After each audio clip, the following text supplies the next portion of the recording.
Greetings, Kerbonauts! This is Kerbal Space Program. I'm Bob Fitch, and this is episode number 9 of Project Alexandria, a look at the history of spaceflight in real solar system. It's 1962, a troubling and dangerous time for the world, but we'll get into that in a moment. Right now, it's January 26th, and we're launching out of Cape Canaveral, Launch Complex number 12. Headed to space today is an Atlas LV-3 Agena B carrying the Ranger 3 moon probe crafted by the Jet Propulsion Laboratories. In the background, you can see some special props used to make it look like this is the real Cape Canaveral, which you can get from the Kerbal forums just like I did. Also, keep your eyes on the engine plumes, because I'm using Real Plume, a mod that simulates the true changes to plumes from atmospheric pressure going down as we gain altitude. So Ranger 3 weighs 328 kilograms in total, but the United States is hoping to hard land just one small round capsule from it on the surface of the moon in a couple days. First, we need to get to orbit though, which we will be doing in the background as we learn a little bit about why 1962 had the survival of the world balancing on the head of a pin. Meanwhile, for our launch, the Atlas booster engines have served their purpose. We have dropped off 3 tons worth of fairing and booster there. We've drained off enough fuel now that one sustainer engine will be able to take us all the way up into our orbit. While we wait for that, we'll talk about the tensions between the US and the USSR some more. It started earlier in the month when, on January 9th, the Soviet Union and Cuba signed a trade pact. 4 years before this, the United States made a deal with Turkey to station nuclear missiles in their country. Turkey is a stone's throw from the Soviet Union, which means very limited response time to a US nuclear attack. So the USSR started looking for allies near the United States in return. They found one in Cuba. Now that goes back a few years to a revolution in Cuba where the US allied leader named Batista was overthrown by Fidel Castro. This was followed up by a failed invasion attempt by the United States trying to retake Cuba, called the Bay of Pigs invasion. Over 1,000 captives of the invasion are still at this point being held in Cuba, so far without a trial. A few weeks after this Ranger 3 launch, the United States will declare an embargo on Cuba, and a few days after that, the US will officially ban all Cuban imports and exports within the United States. Meanwhile, we're continuing with the space race because this tension with the US and the USSR is only getting started.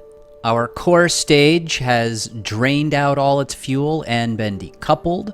We also released the nose cone. Now that was probably a clamshell fairing on the real launch, but the best part that I could find that would make it look just like the real thing was a nose cone, so I used the cone instead. I'll roll the payload here a little bit so you can get a good look at it as we go along. Meanwhile, we are circularizing our orbit with an Agena upper stage. This part is 6 to 7 meters long and the payload is another 3 meters. The whole thing starts out under 8 tons, but we'll be draining that down to less than 1 ton by the time we're done. Our Bell 8081 engine is generating about 71 kilonewtons of thrust using nitric acid and UDMH for fuel.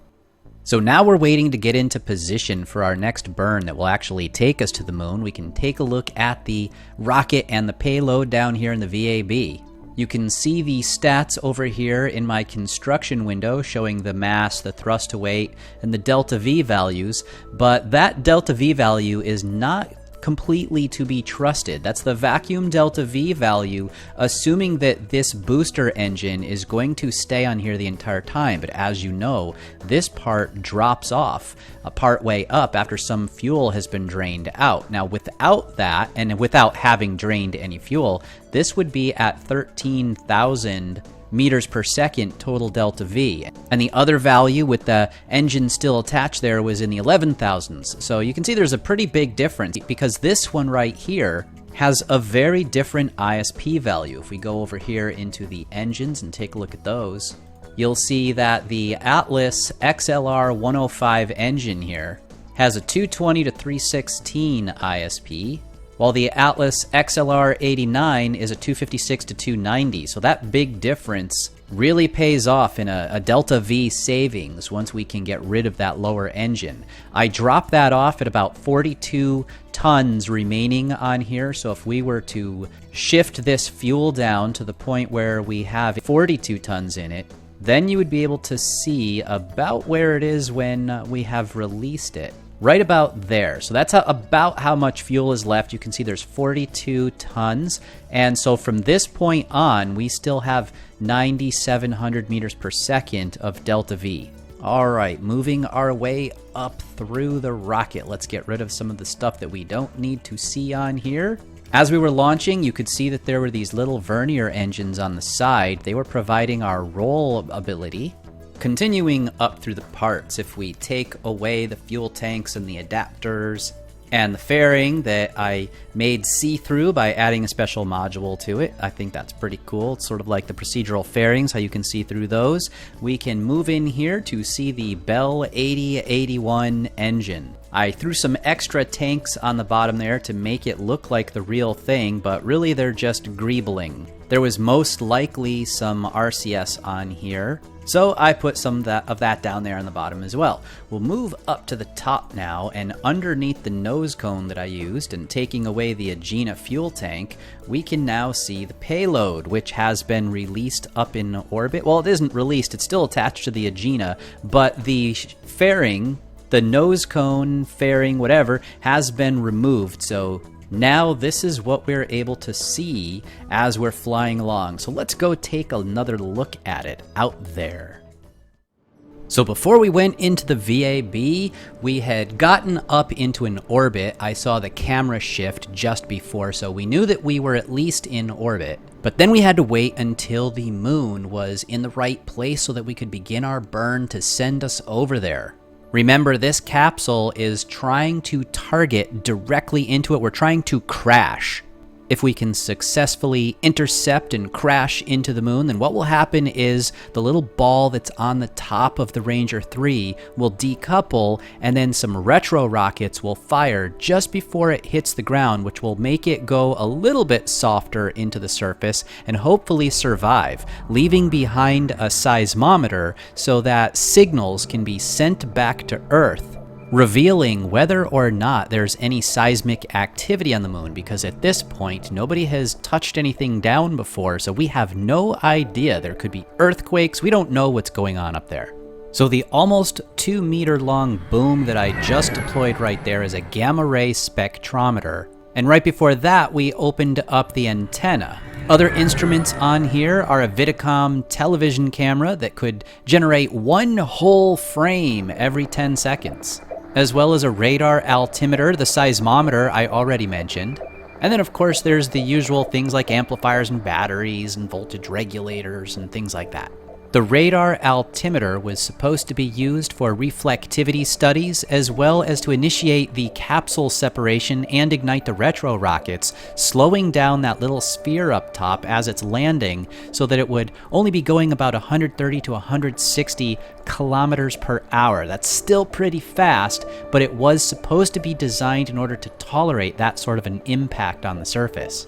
Now, unfortunately, even though everything was going great up until this point, there was a loss of signal, and so ground commands could not be issued to it anymore. It went to its backup program, but unfortunately that lacked the same precision that ground guidance would have provided, so the engines didn't fire at the right time, and that gave it too much velocity. Ultimately, the spacecraft reached the moon 14 hours earlier than it was supposed to, and instead of impacting, we missed by almost 37,000 kilometers. We were still able to use it for deep space studies though, so the camera was brought out and some signals were sent back with some pictures. They were extremely weak and kind of noisy looking images because a problem with the direction that the antenna was pointing prevented a better reception. Eventually the computers failed, and the probe went off away from Earth out into a heliocentric orbit where it still is today. To finish off our look at it in the VAB, We'll look at just the Ranger probe parts here. These solar panels are from the AIES mod, but I scaled them up to make them appropriate for the size that they needed to be on the side of the Ranger. This dish also comes out of AIES. I have a panel right there, which I scaled down, a regular squad panel, attached it to an Infernal Robotics hinge right there, another AIES panel on the other side for communications, some squad parts for a little greebling on the outside, extra hinge right over here with some beams that go up to the magnetometer that we have attached to the top right there. So we can take these beams off, work our way down there, take that off, and that leaves us with the one remaining part. I welded together several parts. We have RLA stock-alike parts, some squad parts, well, just one squad part right here in the middle, and an SXT part down at the bottom to give these little beams that stick out from the sides, and another SXT at the top for the ball that represents the landing capsule that's supposed to go to the moon. The water popping in and out here is a side effect of playing with real solar system, and I'm still trying to get that fixed up. But we will move ahead now to February 20th, 1962, and we're at the Launch Complex number 14 of Cape Canaveral. John H. Glenn Jr. is taking off to head into space and be the first American in orbit. As we leave the surface, you can see I have done a little more work on the pads. My Ranger 3 was done from a pad while testing out the Kerbal Constructs and real KSC mods. Well, now I've built out a whole section of pads for Missile Row in Cape Canaveral, and I'll keep working on this part of my base as time goes by. Anyway, if we use this event as a measuring stick against the Soviet Union, we, the United States here, were 314 days behind them in the space race at this point. As mentioned in a previous episode, each Mercury capsule had a name given to it by its pilot, and then with a 7 after it to denote the 7 astronauts of the Mercury program. Well, Glenn named this one Friendship 7. It's being lifted off on an Atlas LV-3B, just like our earlier Ranger 3 launch. In this case, there's no upper stage because we're only trying to achieve low Earth orbit. There were many delays that plagued this launch too, but we're finally on our way. There were a number of glitches in the flight as well. The attitude control system, sometimes it worked, sometimes it didn't, and ultimately ran out of fuel too early during the descent. Also, a faulty indicator light made the ground crew wonder if the landing bag that sits in between the capsule and the heat shield had accidentally deployed early. Glenn did not report hearing any banging noises while using the attitude and control system, which you might expect if the heat shield was loose and flopping around, but the ground crew was not taking any chances. They ordered that the retro package not be jettisoned after use, in the hope that the straps holding it on might also hold on the heat shield in place a little bit better. This was a risky call because if there was no problem with the heat shields, then leaving the retro package on might actually end up damaging the otherwise perfect shield and could cause a problem during re-entry. The retro package also changed the aerodynamics of the craft for re-entry, and Glenn reported that the capsule was falling like a leaf in the wind, wagging back and forth. While Friendship 7 continues on and ultimately re-enters in the background here, I'm going to skip ahead in time again. I want to devote each episode to just 1 year of history from now on, and that means needing to skip some of the things that happened and gloss over other events in space history. Rather than launching them all, I will mention them in some cases. The first mention is the OSO-1, that stands for Orbiting Solar Observatory, and it was launched March 7th in 1962. It was launched on a Delta rocket, which to me looks a lot like a Thor Able. It was the first satellite designed for extended studies of the sun and reported back data on ultraviolet light, X-rays, gamma radiation. There would be 7 more OSO satellites launched over time, going up through 1975. In April, a Cuban military tribunal convicted the Bay of Pigs attackers that I mentioned earlier that had been captured during that attack. Meanwhile, a week after that, we launched Ranger 4 to the moon, but this one failed to impact just like 3 did. In May, Scott Carpenter orbited the Earth in Aurora 7. The mission was largely the same as the Friendship 7 flight, though. He lifted off in the same kind of rocket on the same kind of day. From the same exact launch tower, LC-14, into the same kind of orbit for the same amount of time. He even had attitude and control system issues with his capsule. The science experiments carried out were different, though. And then we moved to July. We attempted a Mariner launch, but it failed. We did manage to launch the first true communications satellite, Telstar-1, on a Thor Delta rocket. It was responsible for many firsts, though. Telstar did the first television pictures, phone calls, fax messages, all transmitted through space. It was the first privately sponsored launch. It allowed us to synchronize time between two continents for the first time, North America and Europe. We'll move ahead now to August and switch locales to the Soviet Union. You can see I've been working on building a Cosmodrome launch site in Kazakhstan using the Kerbal Constructs mod, so we'll be launching from here this time. Atop a Vostok rocket is Andrian Nikolaev. The USSR is about to carry out a new, groundbreaking test. Tomorrow they will be launching another cosmonaut, Pavel Popovich, into a nearly synchronous orbit with Nikolaev. In fact, they'll be so close together that the United States and the rest of the world will be led to believe that the Soviets have on-orbit maneuvering and rendezvous capabilities that they don't actually have. The Soviets, of course, did not set the facts straight when people started assuming that. If people wanted to make assumptions, go ahead and let them. The truth is, their timing and launch control were just about perfect. This is Vostok 3, and later I'll be launching my own second, Vostok 4, to attempt a rendezvous direct from the surface. Actually, I tried it 3 times as I was getting the hang of it here in RSS. The Soviet Union had lots of scientists and computers to do this for them automatically. I'm trying to do it by eye, and let me tell you, it's a lot harder in RSS than it is in regular KSP. The orbits are so close to the surface of the planet that there's very little room for error. Also, it's physically harder to see them. The edge of the planet can overwhelm the lines that are being drawn for the orbits. Anyway, as I said, we'll launch Vostok 4 after this, and while the Soviets got within 6.5 kilometers of each other, I get within about 21 kilometers. Well, technically, I got within 4.5 kilometers, but then when I decoupled the capsule, the force of that alone sent me further ahead and separated the two craft by another 18 kilometers. Still, they were very close in relative terms and stayed that way for a long time. In the real world, Nikolaev and Popovich stayed in contact via radio, and at one point, Popovich claimed he could see the other craft. He said it looked like a very small moon in the distance.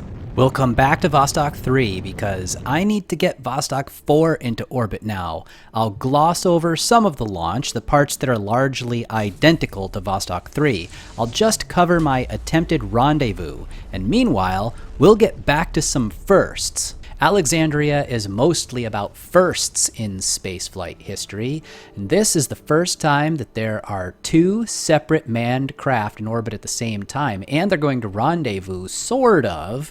Nikolaev unstrapped himself and became the first to float around freely inside a spaceship, and both cosmonauts were the first to do serious study of the effects of space on humans, including analyzing space sickness that had been reported on the earlier Vostok flights. The 2 men launched 1 day apart, and then they stayed in orbit for 3 to 4 days. Nikolaev landed first, and then Popovich came down just 7 minutes later, not that far away from Vostok 3. Popovich was supposed to stay up longer, but I guess there was some sort of confusion between him and the ground crew, and they thought that he had given the code word to come down early, so they fired his retros at the next opportunity, and he descended. So about a minute ago, you saw me fast forwarding out at the map. I was watching the orbit of the Vostok 3 as it moved closer to our launch site, and as it was going over, that's when I launched. However, that was my very first time rendezvousing with an RSS launch like that, and it didn't go so well, so right now we are watching attempt number 2. This one is going much better with the little bit of experience that I just had trying to rendezvous with Vostok 3 there. This second attempt is much improved. In fact, it is so close that I'm using this one for the video. Even though I did do it a 3rd time, I didn't record the 3rd one. The 3rd one is the one that really nailed it. It got it very close. But this second one was only barely off from a good rendezvous. So I'm going to show this one, and then I'm going to splice it together with the third launch that successfully came within the, at first, 4.5 kilometers, and then I decoupled and it pushed me out to 21. But that was good enough to be able to stay side by side for a considerable amount of time before they began to separate. As you can see, the technique on the second one was to launch mostly from the map view. I was watching to see when my orbit would hit the orbit of the Vostok 3. The Vostok 4 then shifted when it got to that point and began not only matching the orbit altitude, but also adjusting its inclination so that they'd be lined up nicely. The only problem with it was that I had launched a little bit too early, so I was very far ahead of Vostok 3. We went the third time, did exactly the same thing, and this time got really super close. So while we wait for the rendezvous to finish, let's see what else happened in 1962. The Soviet Union's Venera probe was launched toward Venus, but failed to send back any data. Twice. There were two of those. With the launch window open, the United States launched two probes of their own, Mariners. Mariner 1 failed, but Mariner 2 was more successful. I'll cover that launch in a moment. Canada launched their first satellite in '62, Alouette. And it was the first satellite built outside the United States or the Soviet Union. Hold that thought for just a moment, because we have just switched over to my third attempt where we just decoupled as well on that attempt where I said I got close, but then the decoupling threw me off. Well, that's where we are now. And as you can see, Vostoks 3 and 4 are orbiting along very close together. Okay, so let's return back to a little bit of space history. Project Mercury launched Wally Schirra in Sigma 7, which was an Atlas launch like at the beginning of this video. Schirra orbited 6 times and focused mainly on technical evaluation of the capsule, flight systems, and pilot capabilities rather than on science. The experiments were a success, and the capsule even used less fuel than expected, which was a pleasant surprise. He splashed down in the Pacific and was recovered by a carrier. Now we will fast forward 3 days to get Vostoks 3 and 4 into position for retro burns to bring them home. The globe at the top will decouple and re-enter while the service module below it burns up. In my case, they didn't separate very fast, so during re-entry they were relatively close together for a while. Ultimately, the occupants will use ejector seats to bail out and parachute down separately from their capsules.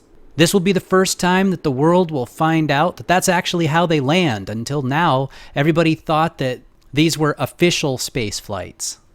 Okay, it is time for a truly difficult launch. Built by JPL, we're sending up Mariner 2 on an Atlas SLV-3 Agena B rocket from Launch Complex 12. This is the most difficult launch of mine in RSS yet. I had to get a special mod called Flyby Finder to help determine my launch window. It's a separate application that you can use to enter desired flight data. It calculates your launch window, and then you copy that data into a maneuver node. And after that, you're back on your own. You need to launch manually into the correct inclination to match the maneuver, and then burn at the right time for the right amount. It's still extremely challenging, even with the launch window calculator's help, but the calculator did save me 1500 delta V relative to when I did it alone. When I did it by eye, I ran out of fuel early, so I launched again and did it the second time using a little help from Flyby Finder. In the real world, launches were finely tuned to be almost exactly what was needed, so I don't have much room to do a 14.5 kilometer per second launch when the vehicle is only rated for about 13 kilometers per second. If carrying a 200 kilogram payload like it is now, yes, Mariner 2 was just 200 kilograms with only 18 kilograms of room for science instruments. Actually, they called it Mariner 2, but really this is a Ranger satellite body. They repurposed that Moon satellite chassis for a Venus trip and changed the name. The Atlas Agena was not designed for this either. They had wanted to use an Atlas Centaur, but it wasn't ready, and therefore we're going with this smaller and lighter payload. As you can see, this has been almost a night launch. I'm limited by the launch windows I have open to me when I go to other planets, and in this case the real launch was before dawn, so my launch is before dawn. Hopefully it's not too dark, but at least it's authentic. Once the Agena makes it higher, I have some time now to fiddle with a maneuver node to try for a Venus intercept. I'm showing what it was like for me when I was doing it by hand. I got the intercept eventually, but remember, this intercept by hand required 1500 meters per second more than I had.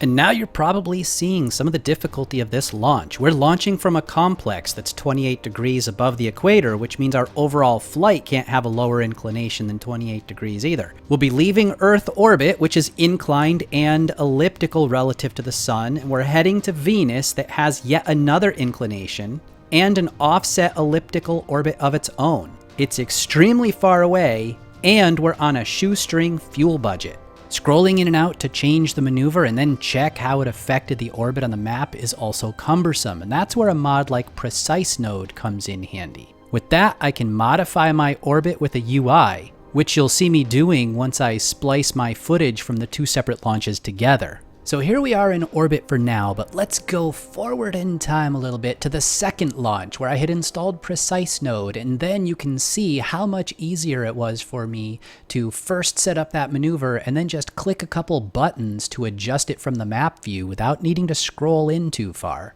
Now that we have that maneuver set up, we can begin the long burn that is going to take us to Venus.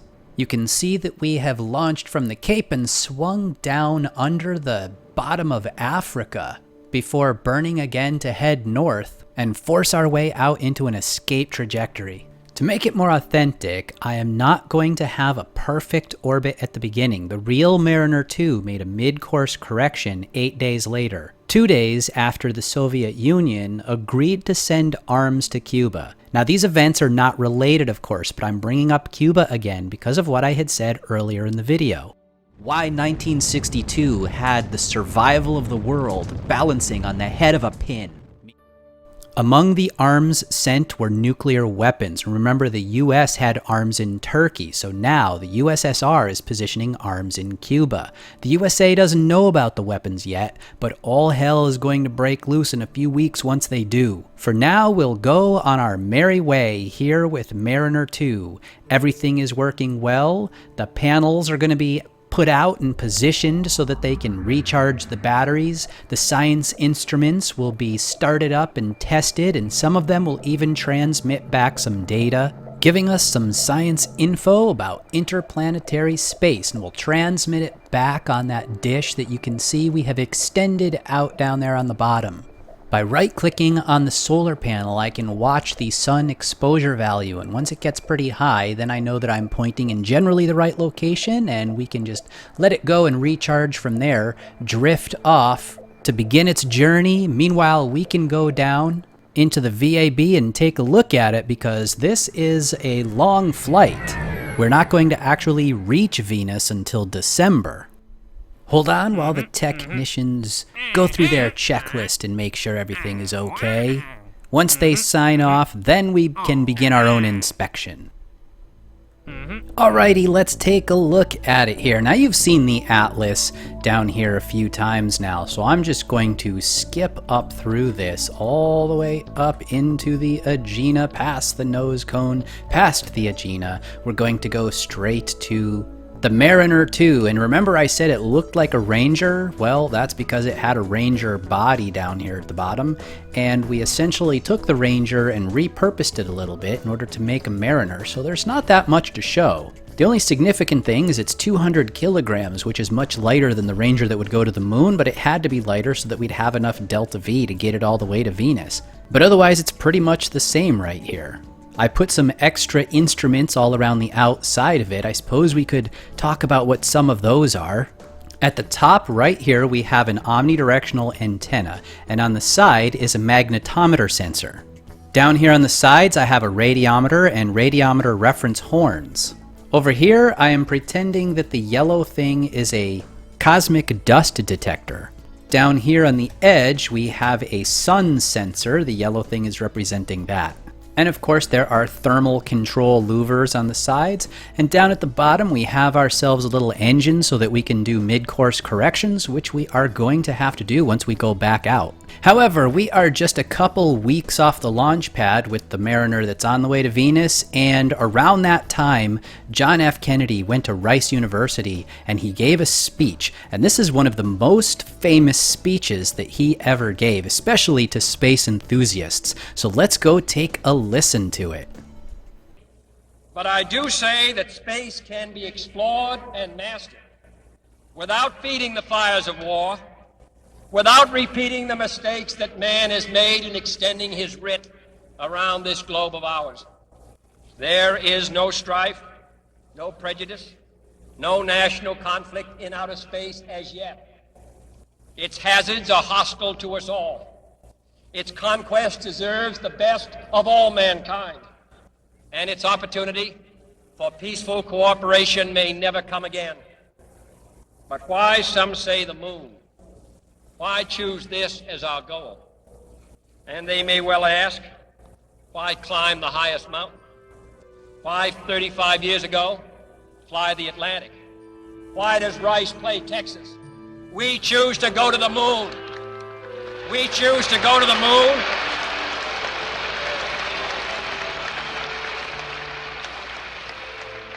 We choose to go to the moon in this decade and do the other things. Not because they are easy, but because they are hard. Because that goal will serve to organize and measure the best of our energies and skills. Because that challenge is one that we're willing to accept, one we are unwilling to postpone, and one we intend to win, and the others too. As you saw, that was September, and Mariner doesn't reach Venus until December. A lot happens between now and then, so while we watch Mariner make its way there, let's look at the second half of 1962 history. Mentioned earlier, but finally being flown now, late September is when Canada launched Alouette, and then Walter Schirra flew Sigma 7 at the beginning of October. By mid-October, the US had flown a U-2 spy plane over Cuba and detected nuclear missiles being installed. Tensions escalated between the US and the Soviet Union, and it looked like we were on the brink of World War III. The US escalated from an embargo to a blockade to prevent more missiles from getting into Cuba. There was at least one major confrontation between the US Navy and Soviet cargo vessels, but Soviets always turned around. Then, on October 27th, the day before the Cuban Missile Crisis finally came to an end, the crisis hit its peak.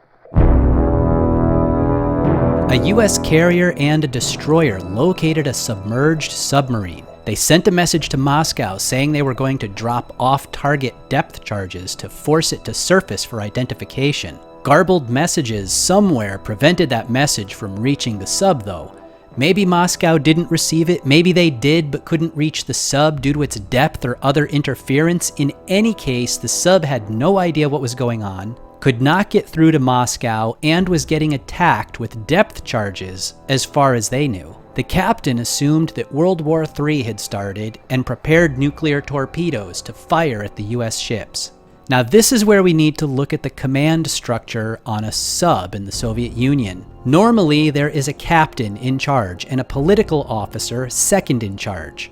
If they both agree to fire, then the sub fires. However, on one sub out of all of them, there is a flotilla commander. The captain is still in charge of the sub, but the flotilla commander, if he's present, is the second in command instead of the political officer. And therefore, in order to fire requires all three to agree. In this case, the flotilla commander, Vasily Alexandrovich Arkhipov, did not agree with the order to fire. If he had agreed, or if he had not been on this particular sub, then we would have had World War III and you would not be watching this history video. But he was there, and he got the captain to back down and surface.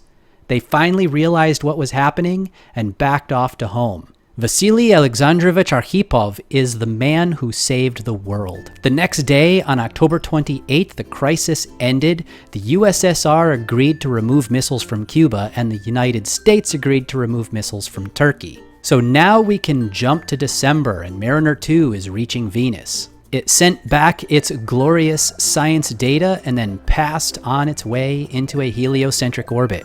10 days later, the Bay of Pigs captives were exchanged for $53 million worth of food, and 1962 came to an end. That's it. Until next time, I will see you later, Kerbinauts. And now, if America's new spacecraft succeeds in reaching Venus, we will have literally reached the stars.